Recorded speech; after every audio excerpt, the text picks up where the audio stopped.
여러분 평생 누군가를 위해 희생하며 살다가 죽으라고 하면 받아들일 수 있는 사람이 있을까요? 그걸 원하는 사람은 누구도 없을 것입니다. 누군가와 함께 살게 된다면 어쩔 수 없는 희생이 따르는 순간이 발생하는데요. 그리하여 요즘은 친구, 자식, 가족 다 필요 없이 오롯이 나만을 위해 혼자 사는 노인들이 늘어났다고 합니다. 오늘은 평생 가족을 위해 희생하다 세상을 떠난 어느 할머니의 이야기를 들려드리겠습니다.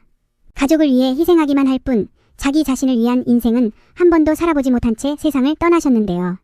이 할머니의 이야기를 들어보신다면 노후에 혼자 살아야 하는 이유에 대해 어느 정도는 이해가 가실 것입니다. 안녕하세요. 행복한 노이입니다. 영상을 시청하시기 전 구독, 좋아요, 알림 설정 부탁드립니다. 자, 바로 시작합니다. 어느 할머니의 이야기입니다.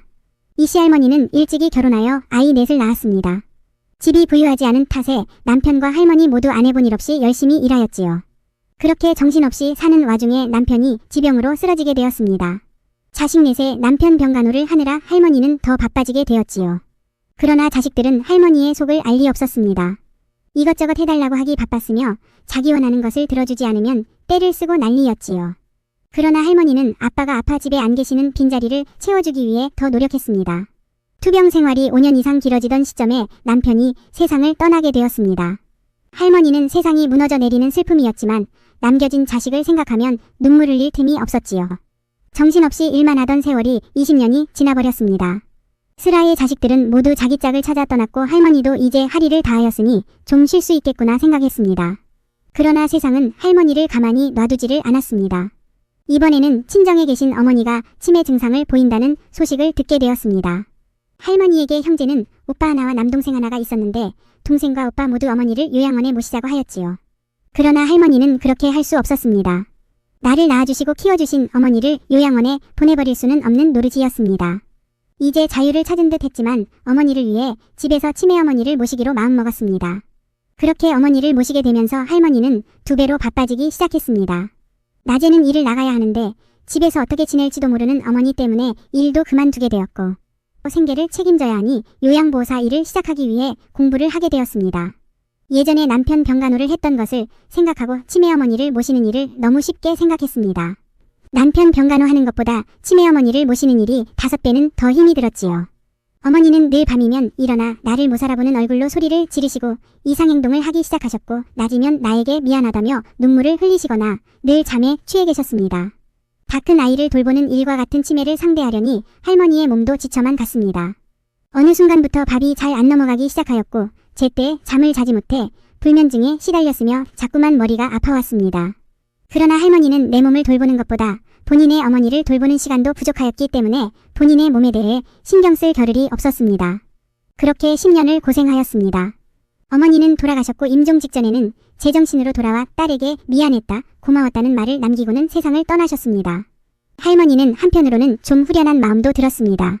여태 살아온 시간 동안 누군가를 위해 간병하느라 나이 시절을 다 보내버렸기 때문이지요. 어머니를 떠나보낸 마음에 슬펐지만 후련하기도 한 마음에 죄책감이 들었지요. 그렇게 이제 누군가를 챙겨야 할 일이 사라졌다고 생각한 순간 자식들이 손주를 키워줄 수 없겠느냐고 연락이 왔습니다. 본인들이 맞벌이를 하느라 일을 해야 하는데 손주를 맡길 데가 없다고 말이지요. 거절할 수는 없는 노릇이었습니다. 누군가를 위해 희생하는 삶만 살아왔기 때문에 본인 몸에 대한 신경을 쓸 수 없는 지경에 이르렀지요. 그렇게 손주들까지 맡아서 키워주게 되었습니다. 자식을 키운 지 너무 오래되어서 아이를 다시 키우려니 힘들었지만 최선을 다해 키웠습니다. 하지만 자식들은 손주에게 이거 하지 마라 저거 하지 마라 요구 조건만 더 늘어나게 되었습니다. 아이를 키우는 일이 쉬운 일이 아니었지만 그래도 손주가 너무 이뻐서 행복하게 아이를 키웠습니다. 그러나 어느 날 할머니는 가슴이 답답하고 숨이 막혀오는 증상을 겪게 되었습니다. 그리고는 거실 바닥에 쓰러지게 되었습니다. 그렇게 허무하게 세상을 떠나게 되었지요. 슬퍼하는 이는 물론 많았습니다. 원래 불효자식이 더 슬퍼하는 법이지요. 자식들 모두 어머니의 건강은 생각하지 않고 본인들이 원하는 것만 요구했던 지난 날들을 반성하였습니다. 그러나 반성한다 한들 죽은 어머니는 돌아오지 않았습니다. 저는 이 이야기를 듣고 참 가슴이 먹먹했습니다. 부모를 위해 자식을 위해 남편을 위해만 살아왔던 어느 할머니의 이야기입니다.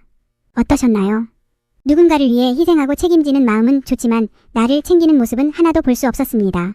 이 할머니는 분명 세상을 떠날 때 조금은 허망한 마음이 들었을 것입니다. 노후에 혼자 사는 것이 편한 이유는 이런 것 때문 아닐까요? 나를 위한 인생을 한 번쯤은 살아봐야 하지 않을까 생각이 들었습니다. 나도 여태까지 자식을 위해, 부모를 위해, 남편을 위해 살아왔지만 말년의 몇 년만큼은 오롯이 나만을 위해 살아가고 싶다고 생각이 들었습니다. 여러분, 사랑하는 사람들을 외면하라는 말이 아닙니다. 적당한 조절이 필요하다는 말을 드리고 싶습니다. 사랑하는 사람들을 위해 희생하는 삶도 보람있지만 나 자신도 돌아볼 줄 아는 인생을 살아야 마지막에 세상을 떠나는 순간 후회 없이 살다 가지 않을까요? 또한 자식에게도 적당히 하는 것이 중요한 것 같습니다.